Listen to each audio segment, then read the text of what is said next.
Hello students. आज हम start कर रहे हैं चैप्टर नंबर 8। चैप्टर का नाम है क्वाड्रिलेटरल।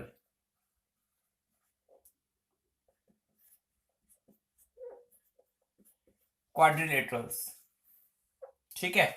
तो ये बहुत इंपॉर्टेंट चैप्टर है और इसके अंदर काफी सारी चीजें आपकी वो यूज होंगी जो आप सेवन्थ चैप्टर ट्रायंगल के चैप्टर में यूज कर चुके हैं, या कुछ आपकी चीजें यूज होंगी जो आप अपने सिक्स चैप्टर में लाइंस एंड एंगल्स में यूज कर चुके हैं, ठीक है। तो ये पॉइंट बेसिकली, ये जो चैप्टर है ये उन सब का मिक्सचर है। तो हम स्टार्ट कर रहे हैं क्वाड्रिलेटरल, ठीक है। तो क्वाड्रिलेटरल में बात करते हैं, अगर हम मैथमेटिकल तरीके से इसको बताएं तो मान लो आपके जो चार पॉइंट है वो किसी एक स्ट्रेट लाइन पर है, ठीक है। चार पॉइंट है या कह सकते हैं कॉलिनियर है, तो उसमें क्या होगा, उससे केवल आप एक स्ट्रेट लाइन बना सकते हो, ठीक है। तो ये तो क्वाड्रिलेटरल नहीं है। अगर इनमें से कोई तीन पॉइंट एक स्ट्रेट लाइन पर हो, कोलिनियर हो, और एक कहीं पर भी बना दें, सपोज एक यहां बना दिया, तो उससे क्या बनाओगे, उससे आप केवल एक ट्राइंगल बना सकते हैं। लेकिन अगर आपके चारों पॉइंट अलग अलग जगह पर है, एक स्ट्रेट लाइन में नहीं है, एक यहां है, एक यहां है, एक यहां है, एक यहां पर है, तो उन चारों को मिलाकर आपका एक क्वाड्रिलेटरल बनता है, ठीक है। तो इस चैप्टर में देखो एक ऐसे भी क्वाड्रिलेटरल बनाया हुआ है। क्वाड्रेटल मतलब जिसकी चार साइड होती हैं। इसमें एक ही साइड है तो ये क्वाड्रेटल नहीं है, इसमें तीन साइड है तो ये क्वाड्रेटल नहीं है, इसमें चार साइड है तो ये क्वाड्रेटल है, इसमें भी चार साइड है, वन टू थ्री फोर।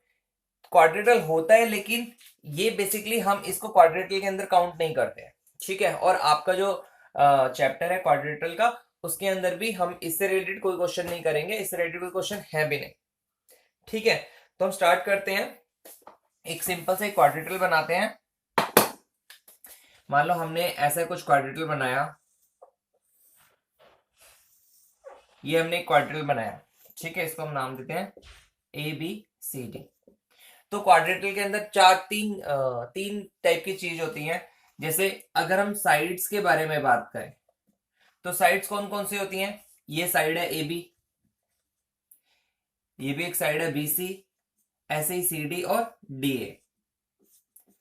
तो चार आपकी साइड होती हैं, ठीक है। चार आपके एंगल होते हैं। कौन कौन से एंगल बन रहे हैं यहाँ पे, angle A, angle B, angle C और एंगल डी, ठीक है। और आपके चार ही वर्टिसेस होती हैं। वर्टिसेस मतलब ये जो पॉइंट है आपके बेसिकली, ठीक है। ये पॉइंट, ये जो पॉइंट है इसको बोलते हैं वर्टिस। ए, ये वाला भी बी, वर्टेक्स बोलते हैं सिंगल को, प्लूरल हो जाता है तो वर्टिसेस हो जाता है, सी और डी। तो चार ही होते हैं। तो किसी भी क्वाड्रेटल के अंदर ये चार इंपॉर्टेंट, ये तीन इंपॉर्टेंट चीज होती हैं, साइड्स जो चार होती हैं, एंगल्स ये भी चार होते हैं, और वर्टिसेस ये भी चार होते हैं, ठीक है। तो इसके अंदर ये इंपॉर्टेंट चीज है। और आगे बढ़ते हैं, और दो और भी इंपॉर्टेंट चीज होती हैं, उनको बोलते हैं हम डायगोनल्स। अगर ए को हम सी वर्टिस से मिला दें और ऐसे बी और डी को मिला दें, तो जो ये एसी लाइन है और जो ये बीडी लाइन है, इनको हम बोलते हैं डायगोनल, ठीक है। ये होते हैं हमारे डायगोनल्स। तो अब हम स्टार्ट करते हैं और आगे बढ़ते हैं। इसके अंदर क्वाड्रेटल कई टाइप के होते हैं, ठीक है। तो अब जो इसकी बहुत सारी टाइप्स हैं, उस टाइप्स को जानने से पहले हम थोड़ा सा और देख लेते हैं, जो है angle sum property of a quadrilateral, ठीक है। क्या है, एंगल सम प्रॉपर्टी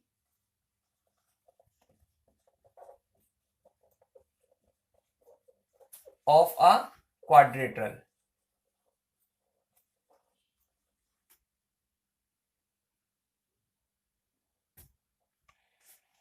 तो ये वाली थ्योरम मैं, ये वाली प्रॉपर्टी मैं आपको इस वजह से भी करा रहा हूं क्योंकि ये एग्जाम में आ चुका है आपको इससे रिलेटेड क्वेश्चन, ठीक है। हमने इसके अंदर एक कोई भी तरीके का हमने एक क्वाड्रेटर बनाया हुआ है,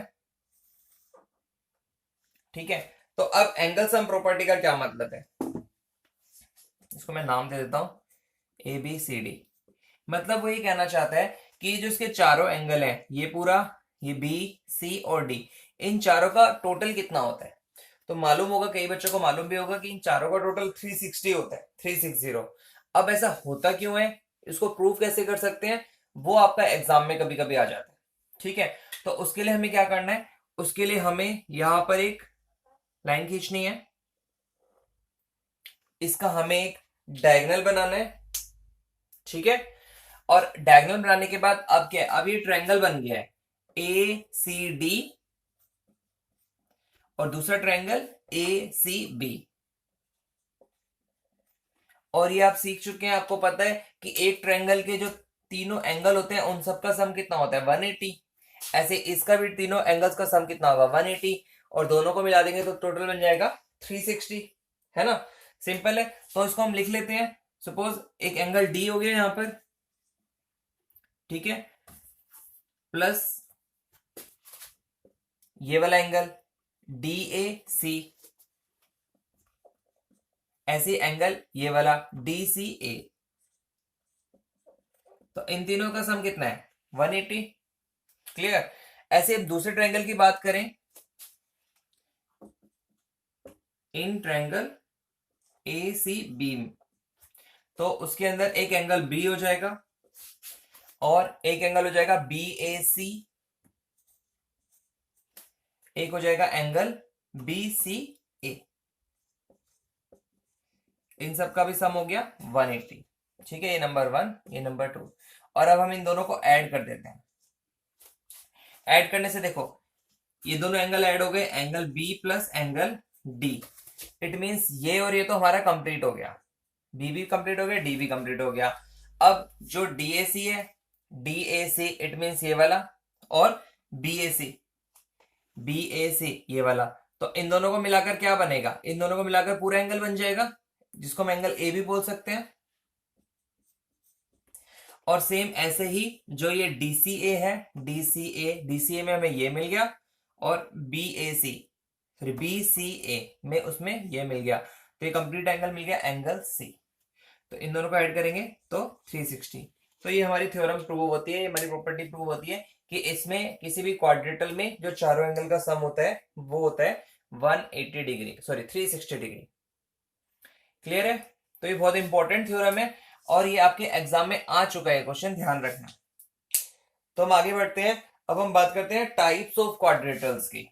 कितने टाइप के क्वाड्रेटल होते हैं,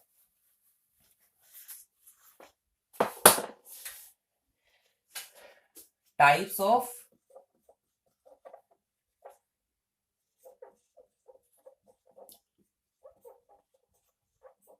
क्वाड्रेटल्स। ठीक है, तो काफी सारे टाइप्स होते हैं। मैं स्टार्ट करता हूं, जो आपके एनसीईआरटी की बुक में दिए हैं सारे रंग बना लेते हैं क्वाड्रेटल, और साथ साथ उसके नाम भी दिए उन्होंने, A B C D.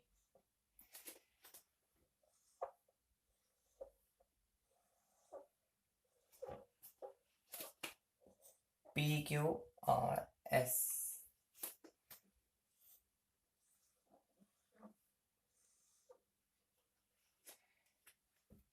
M N R S, उसके बाद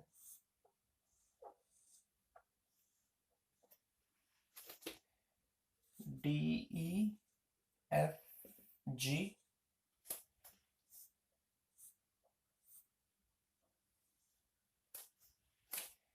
ए बी सी डी,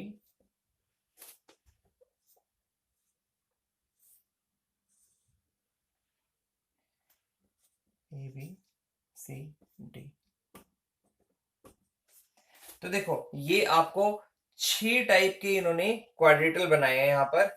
ठीक है, और अब इंपॉर्टेंट भी है, जैसे क्वाड्रेटल होता है, क्वाड्रेटल एक नाम है, यूनिक नाम है, जो जिसकी भी आपको 4 साइड नजर आए आप उसको क्वाड्रेटल बोल सकते हैं।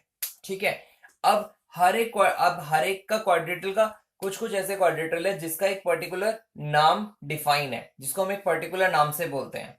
ठीक है, जैसे हम पिछले चैप्टर में पहले पढ़ चुके हैं, आपने देखा होगा कि इस वाले को, इसमें चारों लाइनें हमें इक्वल नजर आ रही हैं, है ना, तो इसको हम क्या बोलते हैं, इसको हम बोलते हैं स्क्वायर इसको हम क्वाड्रेटल भी बोल सकते हैं और इसको हम स्क्वायर भी बोल सकते हैं। स्क्वायर, जब आपसे कोई पूछेगा कि स्क्वायर की, आप बताओ कि इसकी स्क्वायर कैसे पता चलता है कि कोई स्क्वायर है या नहीं है, तो आप सबसे पहली चीज बताओगे जिसकी चारों साइड इक्वल होती हैं, ठीक है। उसके बाद जिसके चारों एंगल 90 डिग्री के होते हैं, ये इंपॉर्टेंट चीज है। और तीसरी चीज, जिसके जो डायगोनल है वो भी इक्वल होते हैं। तो जब ये तीनों चीजें किसी एक ही क्वाड्रेटल के अंदर मिलती हैं तब हम उसे बोलते हैं स्क्वायर। और ये आप पहले चैप्टर में पढ़ भी चुके हैं। ऐसे ही आप ये वाले भी पढ़ चुके होंगे जिसको हम बोलते हैं रेक्टेंगल, ठीक है। रेक्टेंगल की क्या क्वालिटी होती है? जिसमें आमने सामने की साइड इक्वल होती हैं और पैरेलल होती हैं, फर्स्ट, ठीक है। सेकंड चीज, जिसमें जो इसके डायगोनल होते हैं वो भी इक्वल होते हैं। और थर्ड चीज, जो इसमें एंगल बने होते हैं वो भी 90 डिग्री के होते हैं। तो इसमें और इसमें बेसिकली क्या फर्क है? इसमें चारों लाइन इक्वल है और आप आमने सामने की पैरेलल भी होती हैं, ठीक है। इसके अंदर आमने सामने की लाइन इक्वल होती है, बस चारों लाइन इक्वल नहीं होती, बाकी सारी प्रॉपर्टी सेम होती हैं और ये आप पढ़ भी चुके हैं, ठीक है। रेक्टेंगल। अब अगर बाकी फिगर्स आपने नहीं पढ़ी हैं तो सीख लेते हैं। इसको हम बोलते हैं ट्रेपीजियम। ट्रेपीजियम के बारे में आप लोग जानते होंगे। ट्रेपीजियम के अंदर एक इंपॉर्टेंट चीज यही ध्यान रखनी है, जिसमें एक पेयर पैरेलल होता है। मतलब ये वाली लाइन और ये वाली लाइन पैरेलल है और बाकी जो दो लाइन है वो पैरेलल नहीं होती। तो जब भी इसका कभी आपसे पूछें कि ट्रेपीजियम की क्या खासियत है, तो आप बताएंगे one pair of opposite sides, one pair of opposite sides of quadrilateral ABCD, जिसके अंदर क्या है, AB और CD जो है वो पैरेलल लाइंस है, तो इसको हम बोलते हैं ट्रेपीजियम, ठीक है। अब ट्रेपीजियम के बाद देखो जो इंपॉर्टेंट चीज है, ये वाली फिगर, ये वाले और ये वाली, इनकी क्या खासियत है? इन चारों के अंदर जो है आमने सामने वाली लाइन पैरेलल है। और अगर आमने सामने की सारी लाइंस पैरेलल है तो हम उसको बोलते हैं पैरेललोग्राम। क्या बोलते हैं इसको हम?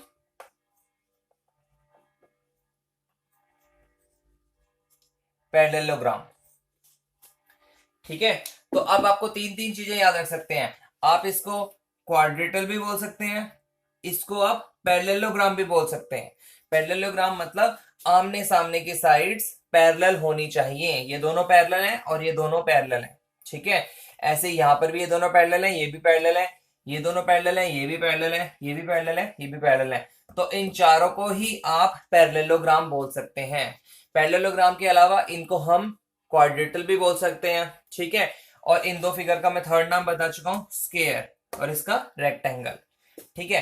तो अब हम बात करते हैं और आगे बढ़ते हैं।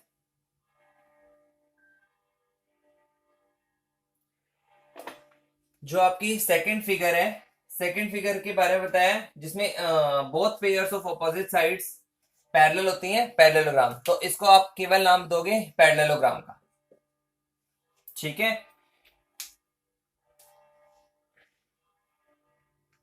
नाउ बात करते हैं हम थर्ड, फोर्थ और फिफ्थ फिगर की, ठीक है। इसके अंदर भी कुछ खास नहीं है, इसमें आमने सामने की लाइन पैरेलल है लेकिन आमने सामने की लाइन इक्वल नहीं है। ये वाली तो इक्वल है लेकिन इसके इक्वल ये नहीं है, चारों साइड्स इक्वल नहीं है, आमने सामने की साइड्स इक्वल है केवल, ठीक है। ये अब ध्यान रखना।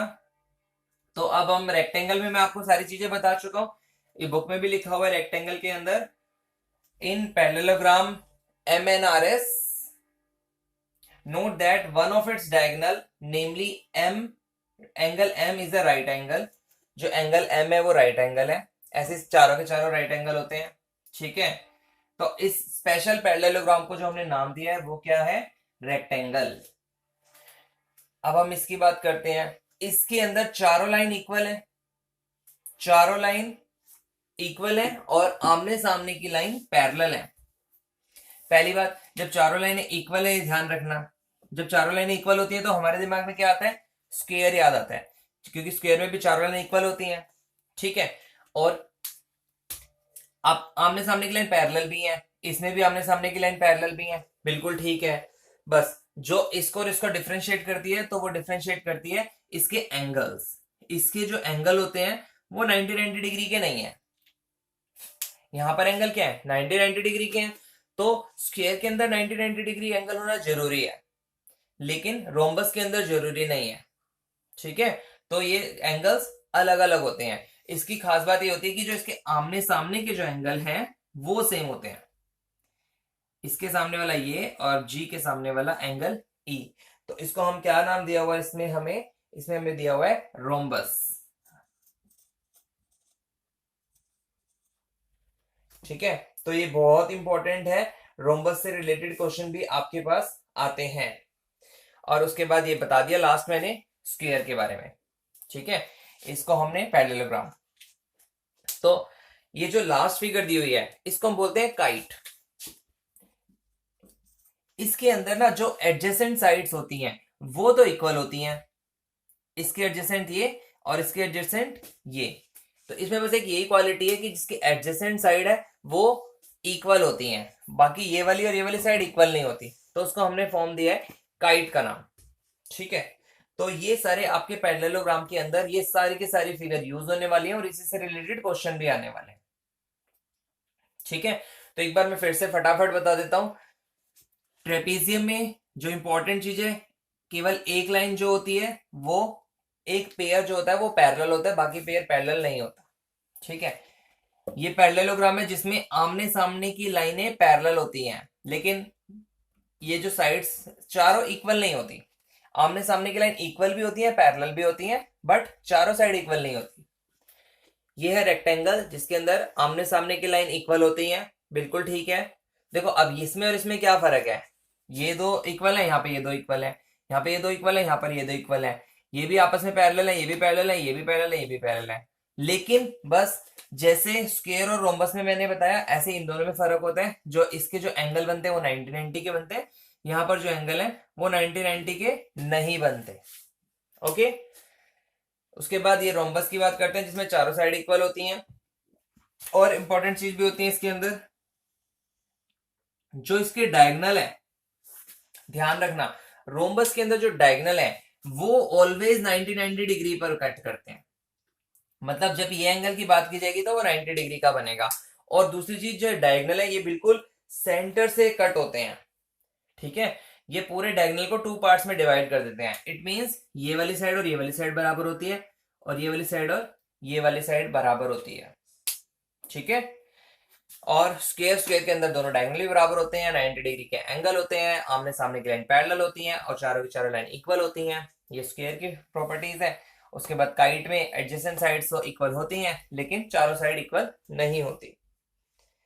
ठीक है, तो अब देखो स्क्वायर, रेक्टेंगल और रोम्बस, स्क्वायर, रेक्टेंगल और रोम्बस, इन तीन की बात कर रहा हूं मैं।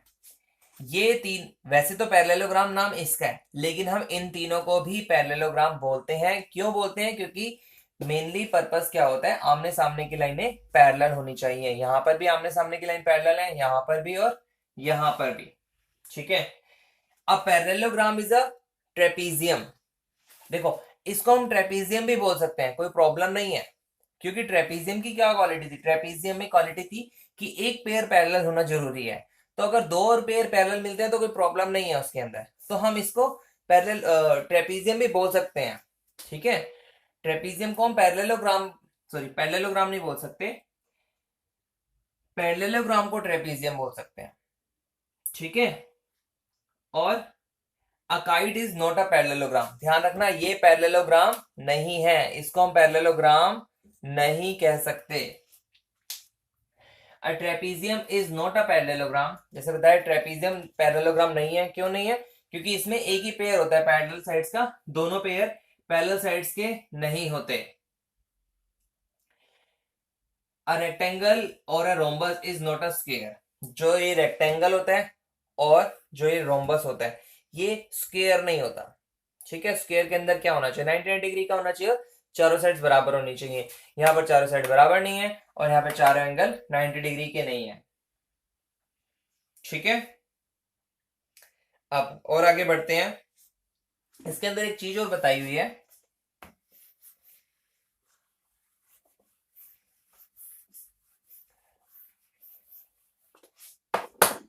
देखो दो चीजें बनाई हुई हैं। एक तो बनाया इन्होंने एक रेक्टेंगल फॉर्म,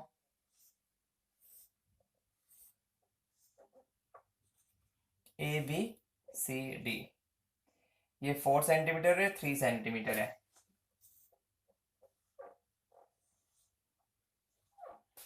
और ऐसे ये बनाया हुआ है ए बी सी डी, ये भी 3 सेंटीमीटर है और ये 4 सेंटीमीटर है।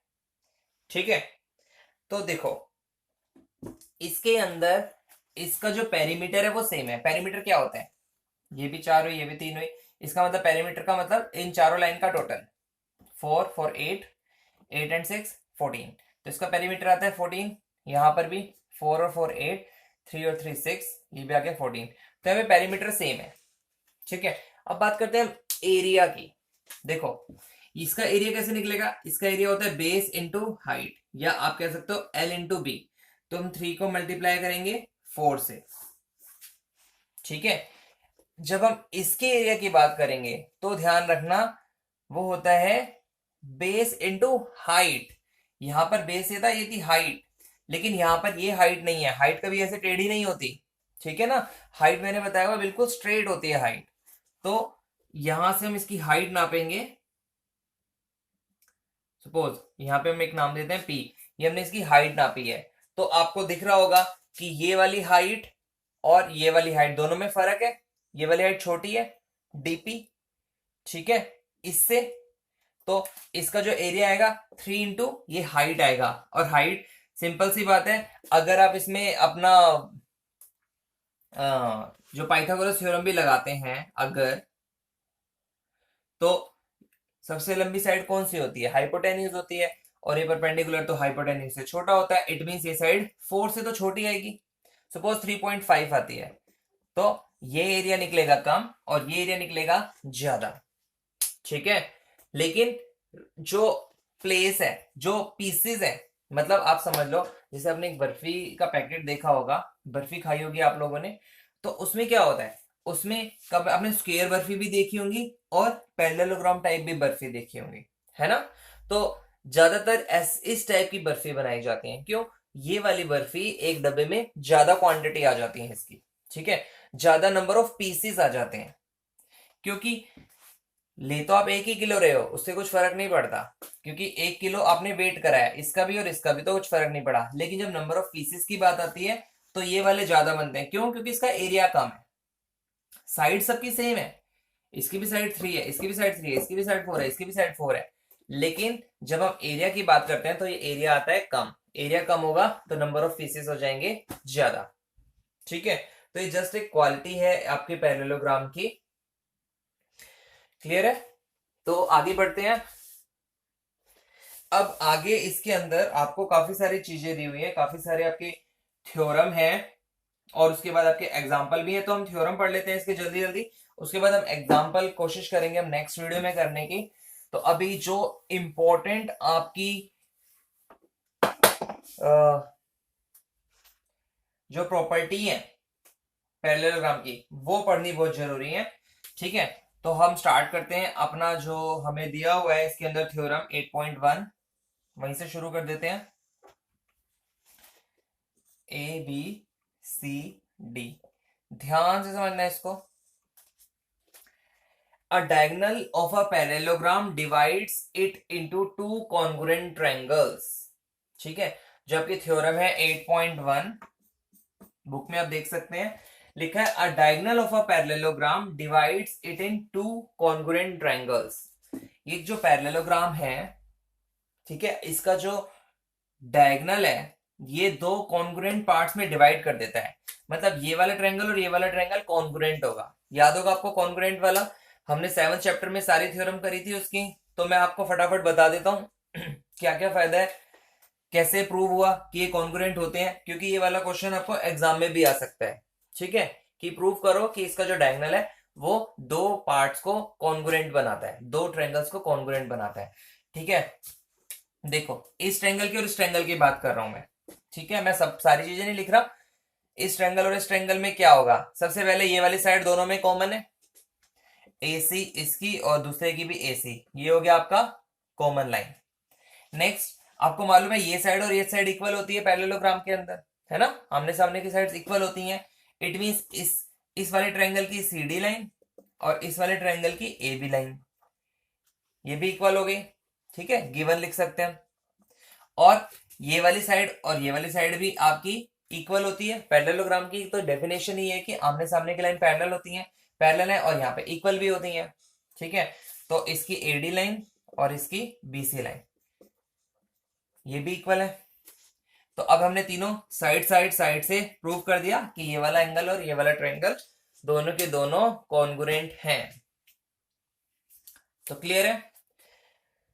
उसके बाद नेक्स्ट थ्योरम की बात करते हैं, जो आपकी थ्योरम दी हुई है 8.2। 8.2 के अंदर क्या मिल रहा है? In a parallelogram opposite sides are equal. ठीक है, पैरेललोग्राम के अंदर ऑपोजिट साइड जो होती हैं वो इक्वल होती हैं। पैरेललोग्राम की थ्योरम ही है, ये आपको बताया था मैंने, अभी हमने सेकंड में यूज भी कर लिया। तो इसकी जो आमने सामने की साइड्स होती हैं वो इक्वल भी होती हैं। पैरेललोग्राम का पैरेलल तो होती हैं, इक्वल भी होती हैं। नेक्स्ट थ्योरम है 8.3। If each pair of opposite sides of a quadrilateral is equal then it is a parallelogram. If each pair of opposite sides, opposite sides की बात कर रहा है। ईच पेयर, एक ये वाला पेयर, एक ये वाला पेयर, ऑपोजिट साइड्स का जो पेयर है क्वाड्रिलेटरल का वो इक्वल है।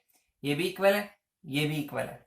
ठीक है, then it is a parallelogram. तो उसको हम पैरेललोग्राम बोलेंगे। ये मैं आपको बता ही चुका हूं। बेसिकली पैरेललोग्राम की सारी चीजें मैं बता चुका हूं। अब हम एक थ्योरम वाइज कर रहे हैं, फर्स्ट सीक्वेंस वाइज, पहले क्या, बाद में क्या, बाद में क्या, बाद में क्या। 8.4 के अंदर आपको बताया हुआ है in a parallelogram opposite angles are equal. ये इंपॉर्टेंट चीज आ गई। ये पैरेललोग्राम के अंदर जो ऑपोजिट एंगल होते हैं, मतलब इसके अपोजिट ये वाला एंगल और इसके अपोजिट ये वाला एंगल, ये भी इक्वल होते हैं। ठीक है, ध्यान रखना। तो ये आपकी 8.4 थ्योरम थी। 8.5 थ्योरम की बात करते हैं। If in a quadrilateral each pair of opposite sides is equal then it is a parallelogram. तो सिंपल है, आपकी वही थ्योरम दी हुई है पुरानी, इसमें कुछ स्पेशल नहीं है। 8.6 the diagonal of a parallelogram bisect each other. ये इंपॉर्टेंट है। जो डायगोनल है पैरेललोग्राम के, ये वाला डायगोनल और ये वाला डायगोनल, ये आपस में बाइसेक्ट कर रहे हैं। बाइसेक्ट करने का मतलब ये है कि ये वाली साइड और ये वाली साइड इक्वल होंगी, इक्वल पार्ट्स में डिवाइड करती हैं। ये वाली साइड और ये वाली साइड इक्वल होगी। ठीक है, हमेशा जब डायगोनल आपस में एक दूसरे को काटेंगे तो बाइसेक्ट कर देंगे, आधा आधा कर देंगे, आधा आधा कर देंगे। ठीक है, ये आपका 8.6 थ्योरम में लिखा हुआ है। 8.7 में लिखा हुआ है if the diagonal of a quadrilateral bisect each other than it is a parallelogram. अब इसका उल्टा दे दिया उन्होंने कि अगर डायगोनल जो है वो बाइसेक्ट कर रहे हैं एक दूसरे को तो वो पैरेललोग्राम होगा। क्लियर है। तो ये आपकी उसके बाद आपका, तो ये आपकी 8.7 तक थ्योरम थी।